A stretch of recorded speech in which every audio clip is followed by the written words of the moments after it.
So அதனால வந்து ஜேசுதாஸ் வந்து எங்கெங்க கச்சேரி பண்றாரோ சின்ன கேப் எடுப்பாங்க, பாடிக்கிட்டே இருப்பாங்கல்ல, ஒரு சின்ன கேப் எடுப்பாங்க அடுத்த செஷன்ஸ் போறதுக்கு. அந்த கேப்ல வந்து ஜெயராம் வந்து மிமிக்ரி பண்ணுவார். இப்படிதான் வந்து ஜெயராம் வந்து தொடர்ந்து பண்ணிட்டு இருந்தாரு. அப்புறம் மலையாள பட உலகத்துல வாய்ப்பு கிடைக்குது, நடிக்கிறாரு. அப்புறம் பெரிய மலையாள படத்துல ஒரு பட உலகத்துல ஒரு முக்கியமான நடிகரா, ஒரு நல்ல ஒரு ஹீரோவா வராரு.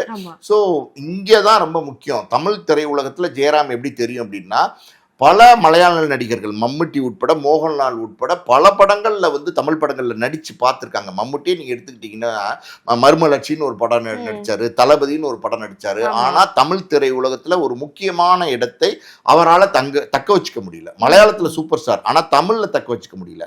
மோகன்லால் எடுத்துக்கிட்டீங்கன்னா நீங்க சிறைச்சாலை, ஜில்லா, இன்னும் நிறைய படங்கள் நடிச்சாரு. ஆனாலும் அவராலையும் தமிழ்ல ஒரு இடத்தை தக்க வச்சுக்க முடியல. ஆனா ஜெயராம் நீங்க எடுத்துக்கிட்டீங்கன்னு வச்சுக்கோங்களேன், தமிழ் ஆடியன்ஸ்க்கு ரொம்ப ஃபெமிலியரான ஒரு ஆர்டிஸ்ட். காரணம் என்ன அப்படின்னா, தமிழ் மக்கள் ஜெயராமை ஏத்துக்கிட்டாங்க. ஜெயராமுடைய நகைச்சுவை உணர்வு, ஜெயராமுடைய நடிப்பு எக்ஸ்பிரஷன்ஸ், அந்த தமிழ் மக்களுக்கு அது பிடிச்சு போச்சு. அதான் உண்மை. பல படங்கள் நடிச்சிருக்காரு. இப்ப காந்தாரால நடிச்சிருக்காரு. பல படங்கள் நம்ம ஜெயராம் பத்தி சொல்லணும்னா சொல்லிக்கிட்டே போகலாம்.